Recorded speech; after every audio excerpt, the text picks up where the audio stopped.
también los líderes europeos. Ayer habló Putin, ayer habló Zelensky, ayer habló von der Leyen, ayer habló Rutte y nos dejaron sonidos, mensajes que vamos a intentar resumirles para dar una fotografía alrededor de cómo viene sobre todo la geopolítica antes de ese 20 de enero donde tomará la presidencia Donald Trump. El primero de los mensajes claros del día en ese discurso, en ese programa, en ese acto de Vladimir Putin, tiene un claro protagonista, es Trump. Como para todo el mundo, está dispuesto, dice Putin, a encontrarse con Trump. No dijo a llegar a un acuerdo, dijo a encontrarse, dijo a verse. Así lo decía Vladimir Putin. Al presidente recién elegido de Trump, cuando nos vamos a encontrar. Bueno, primero yo no sé cuándo nos vamos a encontrar, porque no dice nada, todavía no he hablado con él. Y desde hace 4 años no he hablado con él y bueno, estoy disponible para hacerlo y estoy disponible para encontrarnos si él lo desea. Me dice que esta conversación tendrá lugar cuando yo voy a estar en una situación debilitada.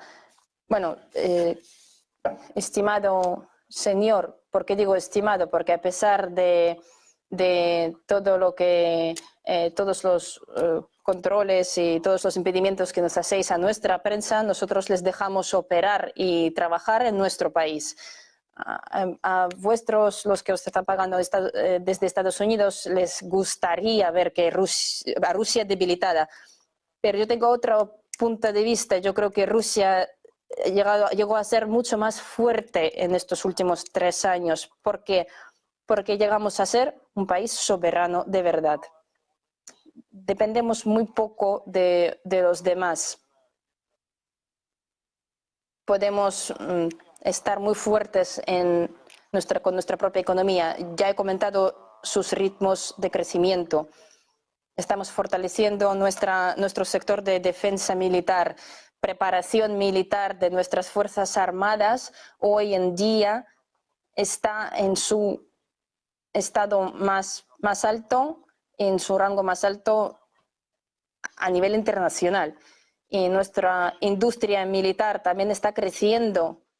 Bueno, hay varios detalles. Dice, por un lado, en 4 años no hemos hablado. No es casual, porque hay una corriente que dice que hablaron el jueves posterior al 5 de noviembre cuando ganó las elecciones Donald Trump. De tal manera que al decir que no hablaban desde hace 4 años, estaba negando que tuviera una conversación en la que hablaran ya del camino hacia la paz. Putin está diciendo no hablamos. Hace unos meses, hace un mes y pico, cuando el 7 de noviembre, dice una parte de la prensa anglosajona, tuvieron una conversación por teléfono. De tal manera que niega un elemento fundamental, que es que hubiese una conversación hace apenas unas semanas entre Trump y Putin. Lo niega Putin. Habla también de que el encuentro estarían debilitados, habla de que aún así no se ha conseguido que estén más debilitados, pero no habla de negociar. De negociar hablo luego, para decir que quien no quiere negociar es Ucrania. Lo decía de esta manera Vladimir Putin ayer. Siempre decíamos que estábamos dispuestos a negociar y a transigir, pero nuestros contrapartes rechazaron las negociaciones. Pero nosotros estamos dispuestos a hacerlo, pero el resultado de las negociaciones siempre es un compromiso. Nosotros alcanzamos los acuerdos en Estambul. Y repito una vez más, la parte ucraniana rubricó este documento, entonces fue de acuerdo con él, pero después todo lo rechazó, porque vino su socio, señor Johnson, y dijo que tenían que luchar hasta la muerte. Y están luchando y pronto acabarán los ucranianos que quieren luchar.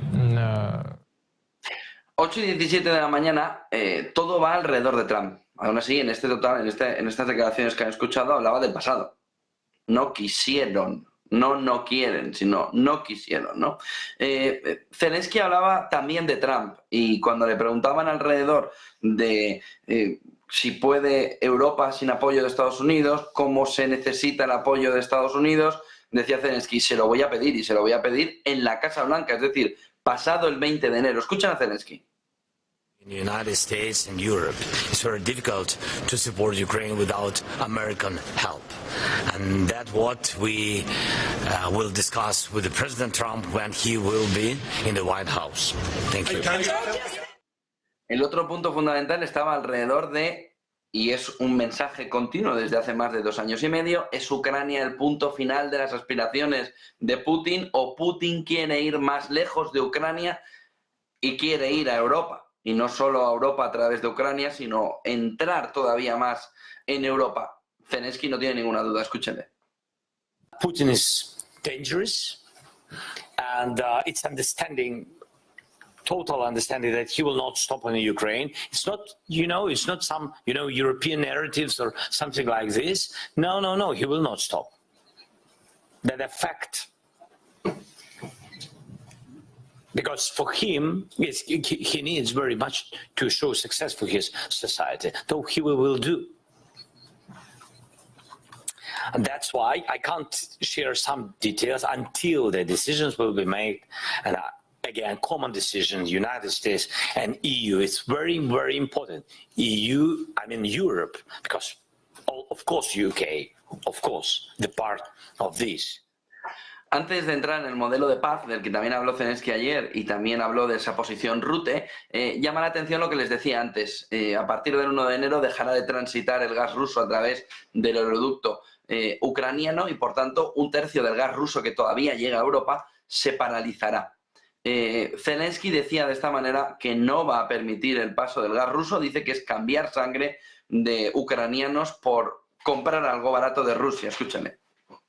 Country of the world that could get something cheap from Russia will become 100% tomorrow, or maybe in a month or in a year time, they will become dependent on Russian Federation. That is their policy. That is why we are not gonna indulge in transiting Russian gas. We have talked to Slovakia, the Prime Minister mentioned this, and I explained to him very directly that if that is a gas not from Russia but other country, but we have to know that we will only transit gas if it's not coming from Russia. So sobre este tema y sobre las sanciones, ojo que nos llega una última hora importante. A esta altura de la mañana, Estados Unidos habría concedido, dice Bloomberg, a Turquía una excepción a las sanciones contra Gazprom Bank para pagar el gas ruso. El ministro de Energía turco dice que Ankara ha obtenido una exención de las sanciones de Estados Unidos al banco de Gazprom por los pagos de gas a Rusia. De tal manera que, cuidado porque viene el 1 de enero también con la fotografía complicada alrededor del gas y de lo que puede significar. Pero, por ejemplo, esa excepción para que Turquía compre el gas a Gazprom podría ser una alternativa europea. Vamos a ver. No tiene por qué serlo, pero sí podría ser una alternativa para que Europa pueda, sobre todo, cubrir el aumento de los precios por quitar el gas ruso. De paz duradera se habló mucho ayer, en ese Consejo Europeo donde estaba también presidiendo Zelensky. El capítulo ahora es cómo poder llegar a una paz, decía Zelensky, si no se sabe qué va a pasar después. Dice, no se puede vivir con un conflicto congelado en nuestro territorio. Las Coreas llevan unas cuantas décadas en ello. Dice, se necesitan garantías de seguridad, como tuvieron las Coreas. Escuchen a Zelensky sobre la paz duradera. Not live with the frozen conflict in our territory. When we are talking about ceasefire, in any conflict, in any war, people know what will happen afterwards, how it should end. You should have in mind what will happen tomorrow in order to create ceasefire today. Otherwise, you are just freezing the conflict, and that's it. That is why Ukraine needs guarantees of security. We need our strong position and security guarantees. 8:22, Rutte también hablaba ayer de una posición fuerte en la negociación. Decía que lo crucial es garantizar la ayuda militar, sistemas de defensa aérea y otros recursos a Ucrania, precisamente para que pueda defenderse y llegar con fuerza a la negociación. Rutte lo decía de esta manera. But the most important thing is to make sure that we get the military aid, so air defense system and other air defense systems and other military aid out to Ukraine. And here, Bulgaria is really doing a lot. And that is important. And going forward, these are the two priorities. Military aid plus training to make sure that Ukraine one day can start whatever talks they will then have on their initiative with the Russians to end all of this. But we have to get them in a position of... Pero llama la atención que desde Europa, en un entorno donde parece que Donald Trump camina hacia la paz con Putin, donde parece que Ucrania también estaría más o menos mirando cómo puede ser esa paz duradera, llama la atención el movimiento, por ejemplo, de la nueva Borrell, de la nueva representante de Asuntos Exteriores Europea, de Kaja Kallas, hablando alrededor de que Rusia no es invencible. Dice que forzar una negociación sería un error, que Siria muestra lo que ha sucedido en Siria, que Rusia no es invencible y que no debemos subestimar el poder de Occidente y de Europa. Dice que ahora mismo somos una potencia y es importante, dice, que se den los mismos pasos unidos. Pero el mensaje de Kaja Kallas es ni un paso atrás, más hacia adelante. Escúchenla. We have to talk how we can support Ukraine more.